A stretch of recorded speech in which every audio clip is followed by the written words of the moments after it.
siapa sih? Yaitu lempengan-lempengan di mana memang Indonesia rawan akan terjadinya gempa. Nanti untuk lebih jelasnya akan dijelaskan oleh Bapak Guru kita, Pak Sugeng. Tolong diperhatikan sebaik-baiknya. Nanti kalau apa yang beliau sampaikan, kamu perhatikan, dan kalau memang suatu saat akan terjadi, kamu punya bekal apa yang harus kita lakukan. Dan anak-anak, gempa itu setiap saat memang ada. Hanya saja intensitas gempanya yang berbeda. Kalau kamu melihat seismograf, tiap saat itu ada pergerakannya, hanya saja kekuatannya berbeda. Kalau kecil, kita yang ada di atas permukaannya tidak bisa merasakan. Semakin besar, goncangannya semakin tinggi, baru kita bisa merasakan. Ya, kalau diperhatikan siap?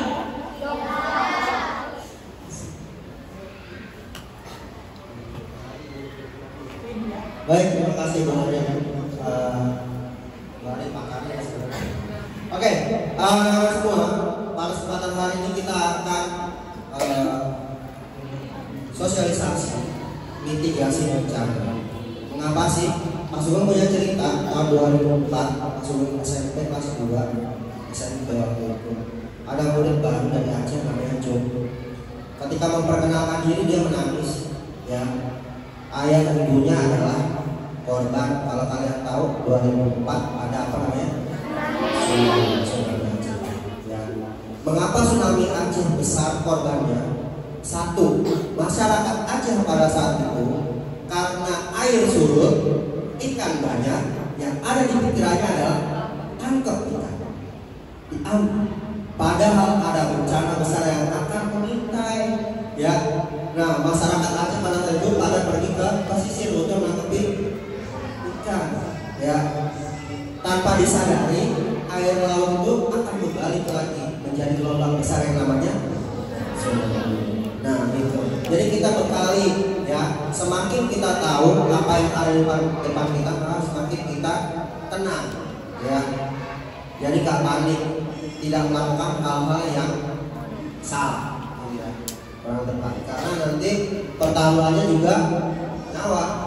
Kalian pernah ingat kabar berita duka dari sekolah sebelah ketika hujan besar di CBS waktu itu, ya, dia pergi sholat maghrib, ya, dia jalan-jalan main jorok-jorokan temennya, tahu langsung selokan, ya, dan ketemu meninggal dunia, ya, pada saat itu, ya, sekitar 3 tahun lalu kalau salah. Ya, itu kenapa? Karena nggak sadar itu tuh bencana, gitu ya. Itu tuh musibah, bukan tempat buat bermain. Ya, bagi anak-anak banjir mungkin bisa buat becek-becekan, gitu ya. Bisa berenang gratis. Tapi ada bahaya yang mengintai kalian. Oke, nah kita kenal dulu, ya, jenis-jenis bencana yang ada di Indonesia. Ini Pak Sugeng kutip sedikit, ya, dari sebagian banyak bencana. Apa aja bencana alam yang kalian tahu?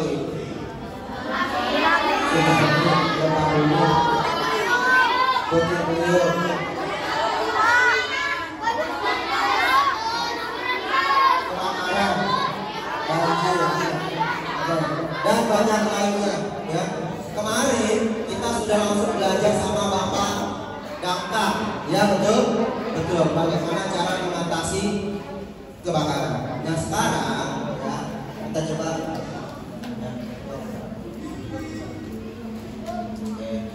Nah, pertama banjir. Ya, Jakarta ini kota yang sering banget banjir, ya, apalagi yang di pesisir di pinggir kali, ya.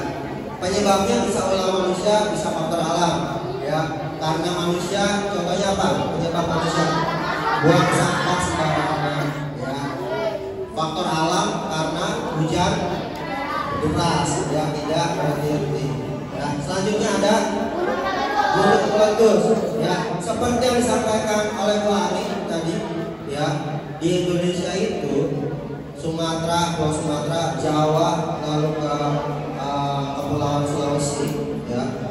Itu dilintasi oleh cincin api dunia, ya. Jadi banyak gunung berapi di sana.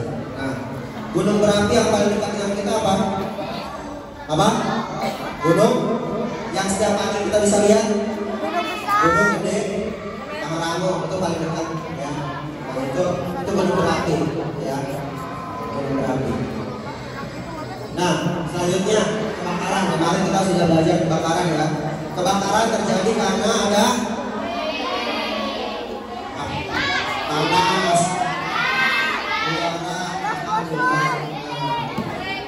ya, ada panas dan bakar dan pemicu. Kemarin kita dengerin tadi. Itu penting loh buat kita, ya, penting buat kita sadari. Kayak kemarin, ya, di Ciplak tahun lalu terjadi kebakaran, ya. Orang-orang pada video ini, ya, pada bingung ini gimana cara mengatasinya. Padahal kita harus yang pertama, ketika api sudah besar dan tidak bisa dikendalikan adalah telepon damkar, bukan buka kamera, gitu, ya, kita kayak, ya. Oke. Nah, selanjutnya adalah gempa, ya. Nah, apa saja faktor gempa? Nah, kita simak dulu video ini, ya. Video disimak baik-baik, ini bisa kalian jadikan referensi. Teman-teman, di awal tahun 2021 ini, kita banyak mendengar berita tentang terjadinya gempa bumi, seperti gempa di Morowali, Sulawesi Tengah, gempa di Majene dan Mamuju di Sulawesi Barat, dan gempa di Kepulauan Talaut, Sulawesi Utara. Menurut BMKG, selama bulan Januari kemarin telah terjadi 646 kali gempa bumi di Indonesia loh. Kenapa di Indonesia rawan terjadi gempa bumi ya? Kita cari tahu beberapa penyebabnya yuk. 1. Cincin api Pasifik. Apakah teman-teman pernah mendengar cincin api Pasifik atau Ring of Fire? Ini bukan judul film ya. Cincin api Pasifik adalah daerah di sekeliling cekungan Samudra Pasifik yang sering mengalami gempa bumi dan letusan gunung berapi. Bentuk daerah ini seperti tapal kuda. Nah, Indonesia berada dalam jalur cincin api Pasifik atau Ring of Fire ini. Akibatnya, Indonesia sering mengalami gempa bumi dan letusan gunung berapi. 2. Berada di titik pertemuan 3 lempeng. Indonesia merupakan titik bertemunya lempeng Pasifik, Eurasia, dan lempeng Indo-Australia. Apabila lempeng-lempeng bumi ini bergeser, pecah, atau mencuat ke atas, dapat menyebabkan gempa bumi. Tubrukan antar lempeng juga dapat menyebabkan tsunami setelah gempa, seperti yang terjadi di Aceh. 3. Terletak di Sabuk Alpin. Ternyata selain berada dalam cincin api Pasifik, Indonesia juga terletak di Sabuk Alpin. Maksudnya, Indonesia berada di jalur pegunungan aktif yang ada di Sabuk Alpin. Wilayah Sabuk Alpin ini membentang dari Jawa, Sumatera, Himalaya, Mediterania, hingga Antartika. 4. Pergerakan lempeng bumi. Bumi kita itu terdiri dari banyak lempeng, teman-teman. Nah, setiap pergerakan lempeng bumi dapat menghasilkan tekanan yang berakibat gempa loh. Besar kecilnya gempa tergantung pada tekanan yang dihasilkan akibat pergerakan lempeng tersebut. Gempa yang terjadi karena pergeseran lempeng-lempeng tektonik secara mendadak ini disebut gempa bumi tektonik. 5. Terletak di batas konvergen antar lempeng Sunda dan Indo-Australia. Pasti teman-teman sering mendengar gempa bumi yang terjadi di Pulau Sumatera. Itu karena pulau tersebut berada di perbatasan lempeng Sunda dan lempeng Indo-Australia. Lempeng ini terus bergerak miring dengan kecepatan 60 mm per tahun. Nah, itu tadi beberapa penyebab Indonesia menjadi lokasi rawan gempa. Apakah teman-teman tahu penyebab lain yang belum gue sebutkan? Tulis di kolom komentar ya.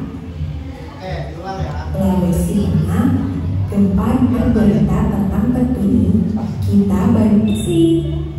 Teman-teman, di awal tahun 2021 ini, kita banyak mendengar berita tentang terjadinya gempa bumi, seperti gempa di Morowali, Sulawesi Tengah, gempa di Majene dan Mamuju di Sulawesi Barat, dan gempa di Kepulauan Talaut, Sulawesi Utara. Menurut BMKG, selama bulan Januari kemarin telah terjadi 646 kali gempa bumi di Indonesia loh. Kenapa di Indonesia rawan terjadi gempa bumi ya? Kita cari tahu beberapa penyebabnya yuk. 1. Cincin. 1. Apa 1? Api Pasifik. Apakah teman-teman pernah mendengar cincin api Pasifik atau Ring of Fire? Ini bukan judul film ya. Cincin api Pasifik adalah daerah di sekeliling cekungan Samudra Pasifik yang sering mengalami gempa bumi dan letusan gunung berapi. Bentuk daerah ini seperti kapal kuda. Nah, Indonesia berada dalam jalur cincin api Pasifik atau Ring of Fire ini. Akibatnya, Indonesia sering mengalami gempa bumi dan letusan gunung berapi. 2. Berada. Yang kedua apa?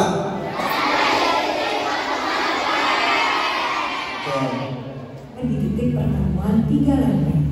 Indonesia merupakan titik bertemunya lempeng Pasifik, Eurasia, dan lempeng Indo-Australia. Apabila lempeng-lempeng bumi ini bergeser, pecah, atau mencuat ke atas, dapat menyebabkan gempa bumi. Tumbukan antar lempeng juga dapat menyebabkan tsunami setelah gempa, seperti yang terjadi di Aceh. 3. Terlambat. Yang ketiga. Tak disambung alvin. Ternyata selain berada dalam cincin api Pasifik, Indonesia juga terletak di sabuk alpin. Maksudnya, Indonesia berada di jalur pegunungan aktif yang ada di sabuk alpin. Wilayah sabuk alpin ini membentang dari Jawa, Sumatera, Himalaya, Mediterania, hingga Antartika. 4. Pergerak. 4 apa 4? Bumi kita itu terdiri dari banyak lempeng pengalaman. Nah, setiap pergerakan lempeng bumi dapat menghasilkan tekanan yang berakibat gempa loh. Besar kecilnya gempa tergantung pada tekanan yang dihasilkan akibat pergerakan lempeng tersebut. Gempa yang terjadi karena pergeseran lempeng tektonik secara mendadak ini disebut gempa bumi tektonik. 5. Yang kelima apa?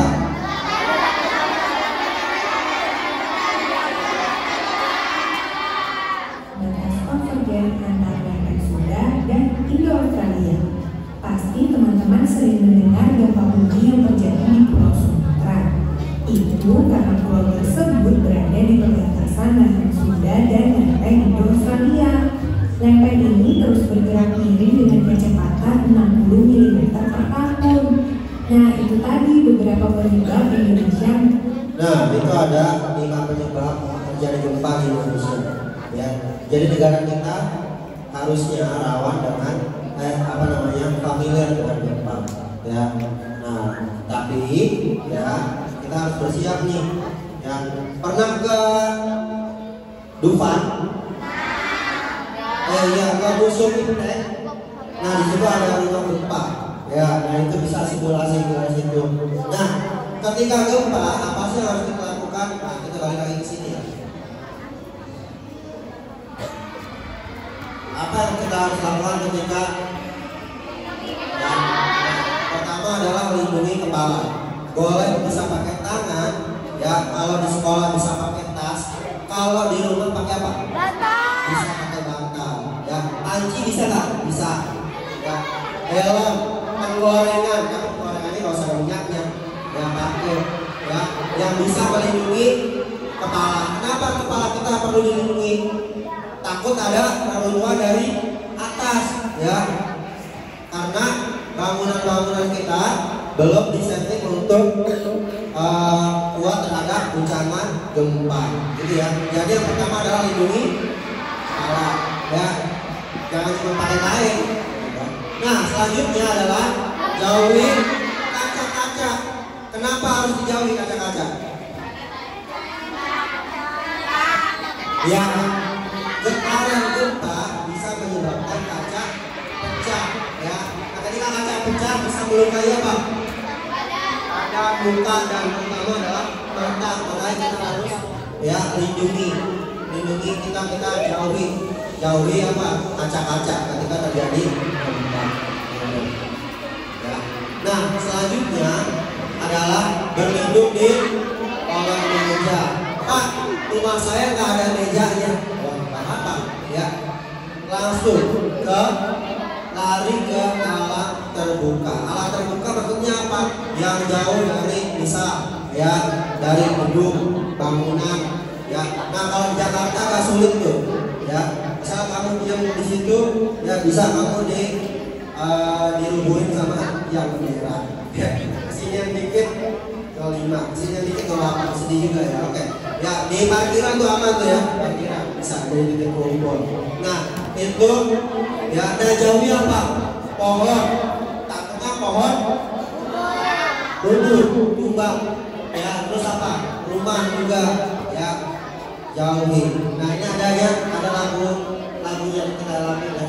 Nah, kita bareng. Ya. Pakai irama 1, 2, mata saya. Bila gempa, lindungi kepala. Bila ada gempa, jauhi kaca-kaca. Bila ada gempa, berlindung meja. Bila ada gempa, lari ke sekali lagi. Bila ada gempa, lindungi kepala. Bila ada gempa, jauhi kaca-kaca. Bila ada gempa, berlindung di kolong meja. Bila ada gempa, lari ke nah, kayak gitu ya anak-anak. Ini ya harus kalian sadari. Maka jangan panik. Ya, lakukan tahapan-tahapan ini. Ya, kalau kamu keluar dari ruangan, ya kamu lindungi kepala. Takutnya ada barang-barang jatuh di atas. Nah, ya, perhatikan. Beberapa tahun lalu kita pernah panik ya Bu ya. Kita pergi ke bawah semua. Waktu itu pas lagi COVID ya. Enggak. 2 tahun lalu terjadi gempa di Jakarta. Ya, semua hampir bertumbukan di tangga. Nah, ini juga perlu ya kita sadari. Anak-anak, kita punya berapa tangga? Berapa sisi tangga? 2 ya. Ya, 1 di sebelah kiri, 1 di sebelah kanan. Nah, dalam penggunaan tangga, ketika kalian ada ya bencana seperti ini, mudah-mudahan nggak ada ya, amin. Ya, nah kalian turun itu jangan cari yang jauh, ya. Bisa kelasnya Bu Widya ada di pojok ya Bu Widya ya. Jangan cari tangga yang ada di sini, ya. Cari tangga yang terdekat, turun, ya. Kecuali ada rintangan di tangga yang terdekat, kamu boleh cari tempat yang lain. Ya, jangan kita kesana semua. Mentang-mentang kakak kelas kita sama kakak kelas kita lewat jalur sebelah sini, kamu ikut kelas ini. Ya nggak kayak gitu. Ya kamu punya tangganya masing-masing. Itu menghindari apa? Menghindari bertumpuk karena kita ada di gedung bertingkat. Maka kita turunnya juga harus dengan tertib. Jangan sampai bangunan kita kokoh tapi ada korban karena kepleset di tangga. Sama aja. Makanya kita harus mengantisipasi itu. Paham ya? Paham ya? Ada pertanyaan? Ada?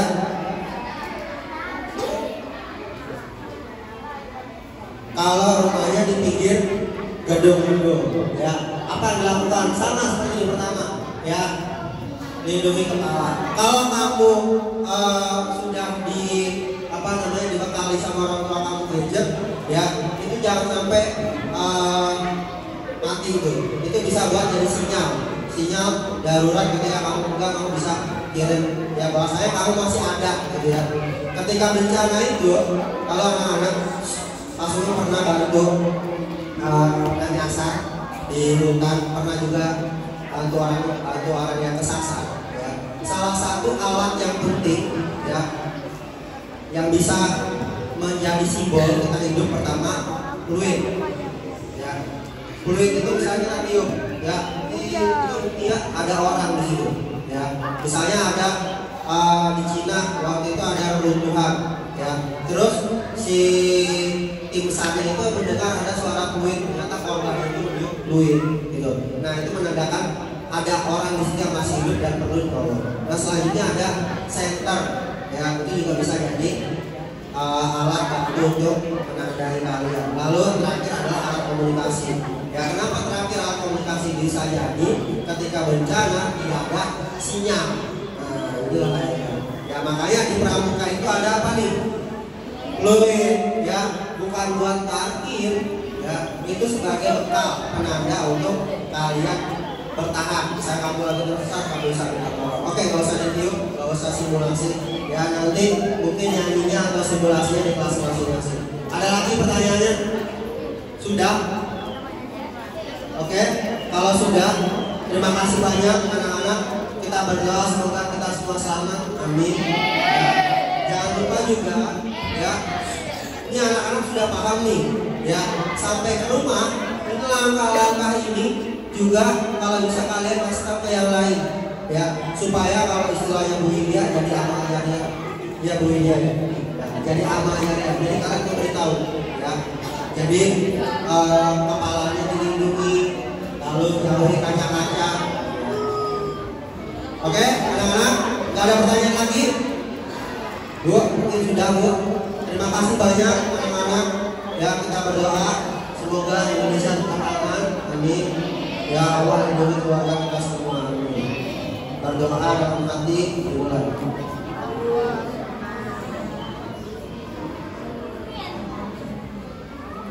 Berdoa selesai. Oke. Ya satu lagi poinnya, ketika ada bencana ya jangan panik. Ya gunakan pengetahuan kalian untuk tetap tenang. Oke, terima kasih itu saja dari Pak Sugeng. Kita langsung belajar di kelas masing-masing. Dari penjelasan. Bu ada tambahan? Bu India ada tambahan? Oke, langsung belajar aja. Oke.